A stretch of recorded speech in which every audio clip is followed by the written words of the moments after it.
Hello बच्चों, तो आज हम यहाँ पर बात करेंगे रेस्पिरेशन इन ह्यूमंस कि ह्यूमंस के अंदर रेस्पिरेशन किस तरीके से होता है। डिटेल प्रोसेस है, काफ़ी इंपॉर्टेंट टॉपिक है यहाँ पर। चलिए, तो जैसे कि मैंने प्रीवियस क्लास में आप लोगों को बताया था वीडियो के अंदर कि रेस्पिरेशन क्या होता है, ब्रीथिंग क्या होता है और ह्यूमंस के अंदर रेस्पिरेशन कैसे होता है, आज हम यहाँ पर उसके बारे में बात करते हैं। देखिए, तो सबसे पहले आपको यहाँ पर क्या करना है बच्चों, एक बड़ा सेल बनाना है यहाँ पर जो है। देन हम उसके बाद क्या करेंगे, एक छोटा एल बनाएंगे, ये उल्टा 3 और ये Z।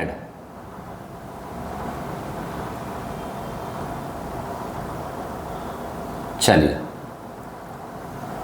तो हम लोग क्या देखते हैं, नाक के अंदर 2 छेद होते हैं बच्चों, जिनको हम बोलते हैं यहाँ पर नॉस्ट्रिल या फिर एक्सटर्नल नेयर्स इनको बोला जाता है। और यहीं पर नाक के अंदर हम लोग क्या देखते हैं बच्चों, ब्लैंक स्पेस होता है जिसको हम बोलते हैं यहाँ पर कैविटी। और वो भी कौन सी कैविटी, ये हमारे पास इधर में कहलाती है बच्चों, यहाँ पर आपकी नेसल कैविटी कहलाती है। और देन उसके बाद हमारे पास यहाँ पर ये रास्ता जा रहा होता है, this is the nasal passage. ये हमारे पास इधर में ओरल पैसेज होता है बच्चों, और दोनों रास्ते आपस में कनेक्ट होते हैं, ओरल पैसेज भी नेसल पैसेज भी। और जिस जंक्शन पर कनेक्ट होते हैं उसी को हम लोग यहाँ पर बोल देते हैं बच्चों फेरिंग्स। जिस जंक्शन पर कनेक्ट होते हैं उसी को हम लोग यहाँ पर क्या बोलते हैं इधर में, उसको हम लोग यहाँ पर इधर में फेरिंग्स बोलते हैं। ठीक, ये हमारे पास बेसिकली फूड पाइप होता है, that is termed as the oesophagus. और ये हमारे पास इधर में बच्चों विंड पाइप होता है, this is the wind pipe, मतलब कि ट्रैकिया। ये मेरे पास इधर में ट्रैकिया होता है। ठीक, अब ईसोफेगस की जो ओपनिंग होती है, this is called the gullet. और यहाँ पर ये जो विंड पाइप की ओपनिंग होती है बच्चों, this is called the glottis. ये हमारे पास ग्लोटिस कहलाता है। दोनों के बीच में एक फ्लैप लाइक स्ट्रक्चर भी होती है जिसको हम एपिग्लोटिस बोलते हैं, जिसके बारे में डाइजेशन टॉपिक के दौरान मैं आपको बता चुका हूँ यहाँ पर। अब मैं बात करता हूँ, देखो जैसे ही हम लोग यहाँ पर एयर इनहेल करते हैं तो बेसिकली क्या होता है, सबसे पहले एयर यहाँ से जाएगी नॉस्ट्रिल, नेसल कैविटी और नेसल पैसेज से आती हुई फेरिंग्स की होती है, सीधा एंट्री करती है बच्चों हमारे पास यहाँ पर, कहाँ पर, विंड पाइप के अंदर। विंड पाइप के अंदर बेसिकली यहाँ पर हमारे पास एंट्री हो जाती है एयर की। और जैसे विंड पाइप के अंदर एयर की एंट्री होती है थ्रू द ग्लोटिस, तो अब हम लोग यहाँ पर क्या देखते हैं, एयर नीचे आएगी। ठीक, अब ये जो विंड पाइप होता है आप देखेंगे कि इसके अंदर यहाँ पर ये जो सेक्शन निकला हुआ है, ये जो स्ट्रक्चर इसके अंदर प्रोट्रूड है बच्चों, इसी को हम बोलते हैं इधर में एडम्स एप्पल। ये मेरे पास क्या कहलाती है, एडम्स एप्पल कहलाती है। और यहीं पर इसी के अंदर हमारे पास यहाँ पर प्रेजेंट है बच्चों, आप देखेंगे यहाँ पर there is a presence of a box. यहाँ पर एक बॉक्स होता है जिसको मैं बोलता हूँ इधर में वॉइस बॉक्स, या फिर आल्सो टर्म्ड एज लैरिंग्स, इसी को लैरिंग्स बोलते हैं।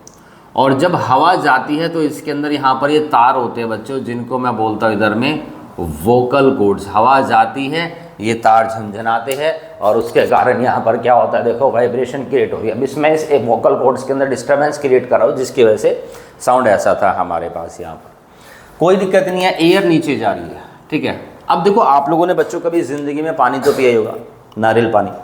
तो जब हम लोग यहाँ पर नारियल पानी पीते हैं तब आपने देखा होगा कि जो नारियल पानी के अंदर जो स्ट्रॉ डालते हैं बेसिकली नारियल के अंदर, वो थोड़ा सा ना लो क्वालिटी का होता है। कई बार आप नारियल पानी पी रहे, सक कर रहे, तो स्ट्रॉ जो होता है कोलैप्स हो जाता है, चिपक जाता है, नारियल पानी आना बंद हो जाता है। या फिर आपने कई बार फ्रूटी पी होगी, तो फ्रूटी का स्ट्रॉ थोड़ा सा ठीक होता है, बढ़िया क्वालिटी का होता है। तो उसमें क्या होता है, फ्रूटी ख़त्म हो चुकी है तब भी उसको जो है सक कर रहे, तो फ्रूटी का डब्बा ही चिपक जाता है, ऐसा होता है। मान लो कि हम लोग यहाँ पर एयर इनहेल कर रहे हैं और हमारा जो विंड पाइप अगर वो कोलैप्स हो गया तो, और वो छूटा ही नहीं तो, अगर ऐसा होता है तो हमारी मौत निश्चित है। विदिन 60 सेकंड्स मैटर क्लोज हो जाएगा, कन्फर्म है बच्चों। बट ऊपर वाले ने एक एक सिस्टम हमारी बॉडी के अंदर जो है पुर्जा एक एक तरीके से बढ़िया से डाला है। तो वो क्या करते हैं हमारे सिस्टम के अंदर, ये देखिए हमारी बॉडी के अंदर यहाँ पर इस विंड पाइप के अंदर सी शेप में there is a presence of a cartilaginous rings बच्चों। ये सी शेप में हमारे पास कार्टिलेजिनस रिंग्स होती है। तो ये जो कार्टिलेजिनस रिंग्स होती है, ये एक तो इसको स्ट्रक्चर प्रोवाइड कर रहे हैं and also prevent the collapsing of wind pipe. Wind pipe को कोलैप्स होने से भी बचा रहे हैं बच्चों हमारे पास यहाँ पर। अच्छा, अब जैसे हमारे पास वर्टिबल कॉलम होता है 1 2 3 4 5, तो फिफ्थ वर्टिबल कॉलम जो होगा हमारे पास बैक साइड में, उसके हिसाब से फ्रंट साइड में हमारे पास ये जो विंड पाइप होता है बच्चों, ये डिवाइड हो जाता है दोनों लंग्स के अंदर। ये डिवाइड हो जाता है हमारे पास इधर में दोनों लंग्स के अंदर डिवाइड हो जाता है। तो ये जो सेक्शन है, नाउ दिस इज टर्म्ड है ब्रोंकाई, और ये हमारे पास दो ब्रांचेस इसकी निकल गई है, दीज आर द ब्रोंकस। ठीक, और ये फर्दर हमारे पास हम लोग क्या देखते हैं, डिवाइड हो जाती है, दीज आर द ब्रोंक्यूल्स। तो एयर जब इसके अंदर जाती है तो ये जो कार्टिलेज रिंग्स होती है इनको कोलैप्स होने से प्रिवेंट करके रखती है बच्चों। और ये जो कार्टिलेज रिंग्स होती है ब्रोंकाई के अंदर भी, ब्रोंकस के अंदर भी, ब्रोंक्यूल्स के अंदर भी अंदर तक होती है बच्चों, क्योंकि प्रेशर तो कहीं भी बन सकता है, वैक्यूम तो जो है, तो उसको कोलैप्स होने से बचाने के लिए। ठीक है, अब आपको लग रहा होगा लेफ्ट वाले लंग्स का साइज थोड़ा सा छोटा है, छोटा नहीं है, वो होता ही छोटा है। इसका मास लगभग कम होता है और इसका मास होता है थोड़ा सा ज़्यादा होता है, मैं आपको ये भी बता दूं बच्चों। और जो हमारा लेफ्ट लंग आप देखेंगे इसके अंदर एक खांचा सा कर्व सा बना हुआ है, इस स्ट्रक्चर को मैं बोलता हूँ इधर में कार्डियक नोच। ये कार्डियक नोच यहाँ पर प्रेजेंट होता है, और यहीं पर जो स्पेस बना हुआ है यहीं प्रेजेंट है बच्चों हमारा हार्ट, ह्यूमन हार्ट। तो जो हार्ट होता है बेसिकली दोनों लंग्स के बीच में यहाँ पर होता है, ना कि यहाँ पर होता है। बोलते हैं ना हमारा दिल यहाँ पर है, ऐसा बिल्कुल भी नहीं है।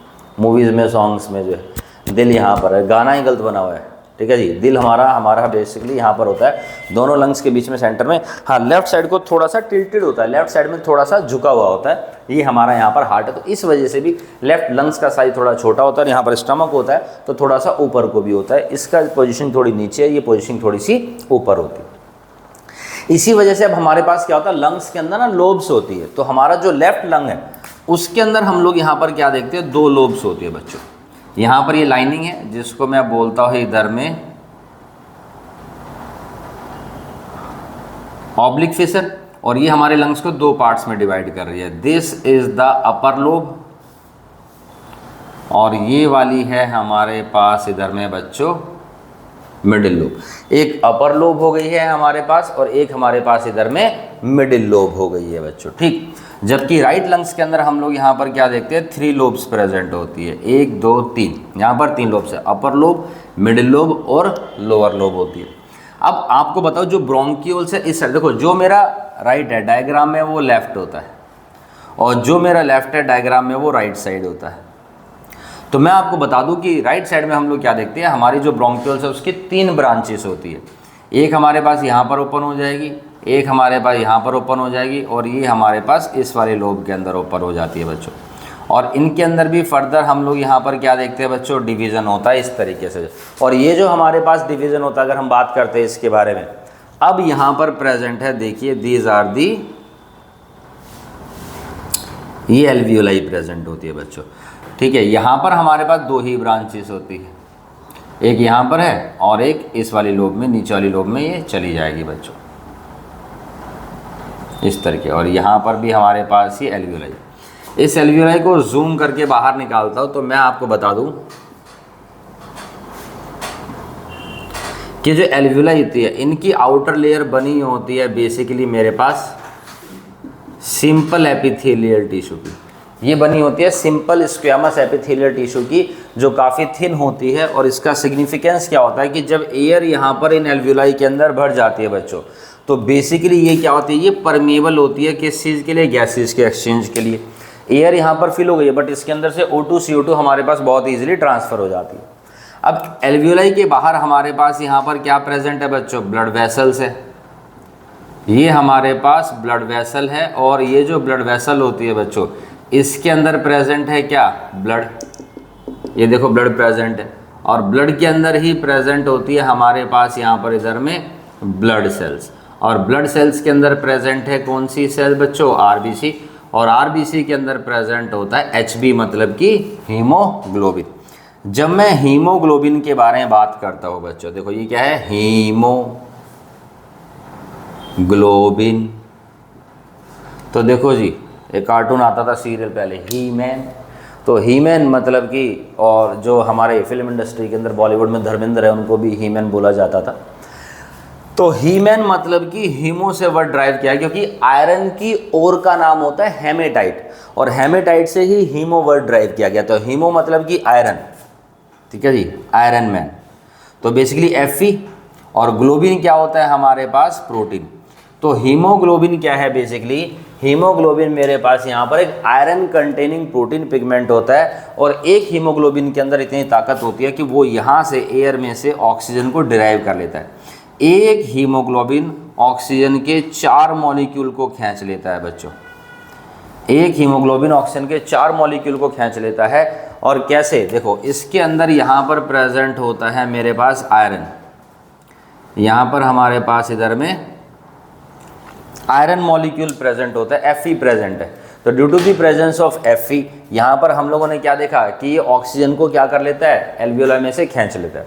उसके बाद देखो इनके बीच में यहाँ पर भी एक मेम्ब्रेन होती है, यहाँ पर ये जो है, तो ये भी काफ़ी थिन होती है, और ये हमारे पास इधर में कहलाती है बेसमेंट मेम्ब्रेन, ठीक है जी। This is the basement membrane, ये हमारे पास इधर में बेसमेंट मेम्ब्रेन होती है, और काफ़ी परमेबल है तीनों लेयर्स मिला करके भी, जिसकी वजह से बहुत इजीली गैसेस का हमारे पास यहाँ पर एक्सचेंज हो जाता है। तो ये O2 आपका जो है हीमोग्लोबिन डिराइव कर लेता है, और CO2 यहाँ पर छोड़ देता है एल्वियोलाई के अंदर, और बहुत इजीली क्या हो जाता है, गैसेस का एक्सचेंज हो जाता है। तो सबसे पहले जो गैसेस का एक्सचेंज होता है वो एल्वियोलाई लेवल पर ही हमारे पास यहाँ पर होता है बच्चों, और कॉम्बिनेशन बन जाता है यहाँ पर किस चीज़ का बच्चों, HbO2 का, जिसको हम लोग यहाँ पर बोल देते हैं ऑक्सी हीमोग्लोबिन। तो ये मेरे पास ऑक्सी हीमोग्लोबिन है। ये जनरल एक फार्मूला लिख दिया मैंने HbO2। जब हायर क्लास में जाएंगे तो पूरा प्रॉपर बैलेंस करके आपको बताया जाएगा कि किस तरीके से कंबाइन होता है, क्या फार्मूला लिखा जाता है। अभी 10th क्लास के अकॉर्डिंग मैंने जनरली लिख दिया कि HbO2 बन जाएगा और ऑक्सी हीमोग्लोबिन हम इसको बोलेंगे, ठीक है। 11th क्लास की वीडियो में हम आपको बताएंगे कि एक्चुअल में किस तरीके से कंबाइन होते हैं और क्या फार्मूला बनता है। इस तरीके से हमारी बॉडी के अंदर क्या हो जाता है बच्चों, रेस्पिरेशन। और जब हीमोग्लोबिन आरबीसी में, आरबीसी ब्लड सेल्स है और ब्लड सेल ब्लड में है, तो पूरी बॉडी में ब्लड सर्कुलेट होता रहता है। तो उसी तरीके से हमारी पूरी बॉडी के अंदर ऑक्सीजन भी सर्कुलेट होता रहता है, बॉडी के एक पार्ट से दूसरे पार्ट तक ऑक्सीजन बहुत ईजिली सर्कुलेट हो जाता है। अब ये जो लंग्स होते हैं बच्चों, काफ़ी डेलिकेट ऑर्गन होते हैं, तो इनको प्रोटेक्ट करने के लिए, प्रिजर्व करने के लिए हमारे पास हम लोग क्या देखते हैं, लंग्स के बाहर एक लेयर होती है हमारे पास। जैसे कि मैं यहाँ पर देखो बना देता हूँ, ये हमारे पास इधर में लंग्स होते हैं,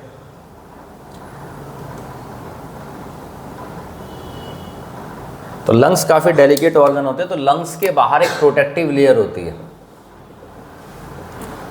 और ये जो प्रोटेक्टिव लेयर होती है बच्चों, this is termed as the pleura. ये भी सिंपल एपिथेलियल टिश्यू की ही बनी होती है, 9th क्लास में भी आपने पढ़ा होगा, तभी तो यहाँ पर गैसेज का एक्सचेंज हो रहा है। और ये मेरे पास इधर में डबल लेयर स्ट्रक्चर है, ये देखो जी, आउटर प्लूरा और इनर प्लूरा। और इन दोनों मेम्ब्रेन के बीच में मैं यहाँ पर क्या देख रहा हूँ, इन दोनों प्लूरल मेम्ब्रेन के बीच में यहाँ पर एक फ्लूइड भरा हुआ है, और ये जो फ्लूइड होता है बच्चों, this is called the pleural fluid. अब इसका सिग्निफिकेंस क्या है, जैसा कि मैंने बताया लंग्स काफ़ी डेलिकेट ऑर्गन होते हैं, तो लंग्स को प्रोटेक्ट करने के लिए हमारे पास यहाँ पर क्या होती है बच्चों, देखो जी, यहाँ पर एक फ्रंट बोन होती है, इसको हम बोलते हैं इधर में स्टर्नम, और बैक साइड में ये वर्टिबल कॉलम है, 1 2 3 4 5, ठीक है जी। तो 1 2 3 4 5, यानी कि यहाँ से हमारे पास इस तरीके से ब्रोंकाई निकलेंगे और इस तरीके से लंग्स होते हैं बच्चों ये। तो अब क्या होता है, इन्हीं को प्रोटेक्ट करने के लिए इनके बाहर यहाँ पर हमारे पास ये फ्रंट बोन हो गई स्टर्नम, और यहाँ पर ये प्रेजेंट होती है बच्चों हमारे पास इधर में रिब्स। तो साइड में से हमारे पास यहाँ पर रिब्स होती है, फ्रंट बोन मैंने स्टर्नम बता दिया है, बैक साइड में हमारे पास यहाँ पर प्रेजेंट होते हैं बच्चों इधर में वर्टिब्रल कॉलम, ठीक है। और नीचे की तरफ बिल्कुल यहाँ पर हमारे पास हम देखते हैं मस्कुलर शेप स्ट्रक्चर होती है, डोम शेप स्ट्रक्चर, डायफ्राम, जिसको हम लोग यहाँ पर इधर में बोलते हैं। तो दिस इज द डायफ्राम। तो कहने का मतलब क्या है कि यहाँ पे नीचे डायफ्राम हो गया, साइड में रिब्स हो गई, फ्रंट में स्टर्नम हो गई, बैक साइड में वर्टिबल कॉलम हो गया, तो पूरा प्रॉपर एक एयर टाइट चैम्बर बन जाता है जो हमारे लंग्स को यहाँ पर क्या कर रहा है बच्चों, प्रोटेक्ट करके रखा हुआ है, हमारे लंग्स को प्रोटेक्ट करके रखा हुआ है। अब जब हम लोग सांस लेते हैं तो क्या होता है, इन रिब्स पे लंग्स जब इनहेल और एक्सहेल हम करते हैं तो ऊपर नीचे अप्स एंड डाउन होगा, तो उस समय फ्रिक्शन के कारण लंग्स डैमेज हो सकता है। और ये जो प्लूरल फ्लूइड होता है, reduce the friction during inhale और एक्सहेल के दौरान, उस फ्रिक्शन को यहाँ पर क्या करता है बच्चों, रिड्यूस करता है। एक और बहुत इंपॉर्टेंट बात आपको बताता हूँ, आगे के टॉपिक्स में समझने में हेल्प करेगी, कि जो लंग्स होते हैं इन्हीं का दूसरा नाम होता है हमारे पास यहाँ पर बच्चों पल्मोनरी। लंग्स का ही दूसरा नाम यहाँ पर क्या होता है, पल्मोनरी होता है। तो इस तरीके से हम लोगों ने देखा किस तरीके से ह्यूमंस के अंदर रेस्पिरेशन होता है, बट इसमें एक चीज़ मिसिंग है। मैंने आपको फर्स्ट वीडियो में बताया था, इससे पहले की जो वीडियो थी, कि रेस्पिरेशन में होता क्या है, फॉर्मेशन होती है एटीपी मॉलिक्यूल्स की, बट ना तो अभी प्लांट्स के अंदर एटीपी मॉलिक्यूल्स बना था इससे पिछले वीडियो में, और ना ही अभी तक यहाँ पर एटीपी मॉलिक्यूल्स बना है। तो ये रेस्पिरेशन की प्रोसेस मैकेनिज्म तो हो गया, बट एटीपी कहाँ बन रहा है, कैसे बन रहा है। देखो एटीपी कहाँ बनता है और किस तरीके से बनता है। तो ये जो सेल्यूलर रेस्पिरेशन का काम होता है बच्चों, माइटोकॉन्ड्रिया का होता है, और माइटोकॉन्ड्रिया को तभी हम क्या बोलते हैं, power house of the cell बोलते हैं। और माइटोकॉन्ड्रिया के अंदर भरपूर मात्रा में रेस्पिरेटरी एंजाइम्स प्रेजेंट होते हैं जो फूड के रेस्पिरेशन में हेल्प करते हैं, ऑक्सीडेशन में मतलब कि, और उसी वजह से रेस्पिरेशन हो, देन एटीपी मॉलिक्यूल्स की फॉर्मेशन होती है। वो किस तरीके से होती है वो हम आपको बताएंगे। और ये जो रेस्पिरेशन होता है दो तरीके से होता है, एक एरोबिक रेस्पिरेशन होता है और एक एनारोबिक रेस्पिरेशन होता है। एरोबिक रेस्पिरेशन जो होता है वो ऑक्सीजन की प्रेजेंस में होता है, और एनारोबिक रेस्पिरेशन जो होता है वो इन एब्सेंस ऑफ ऑक्सीजन होता है, जहां पर हम लोग क्या देखेंगे कि किस तरीके से एटीपी मॉलिक्यूल्स की फॉर्मेशन होती है ह्यूमंस के अंदर भी, और also with respect to the बच्चों प्लांट्स के अंदर भी कैसे होती है, तब जाकर के हमारा रेस्पिरेशन का टॉपिक कंप्लीट होगा। तो इस टॉपिक के बारे में आपको बताएंगे बच्चों हमारी नेक्स्ट वीडियो के अंदर। चैनल के साथ बने रहिए हमारे साथ। यहाँ पर साइंस एज 9th-10th के अंदर मैं आपका साइंस फैकल्टी कुलदीप के शर्मा। प्लीज़ चैनल को यहाँ पर आप लोग जो है सब्सक्राइब करिए, वीडियो को लाइक करिए और अपने फ्रेंड्स के साथ शेयर करिए। कोई भी डाउट है कमेंट सेक्शन में पूछिए, हम आपको ज़रूर बताएंगे। थैंक यू बच्चों। चलिए आप इसको नोट कर लीजिए, स्क्रीनशॉट ले लीजिए इसका।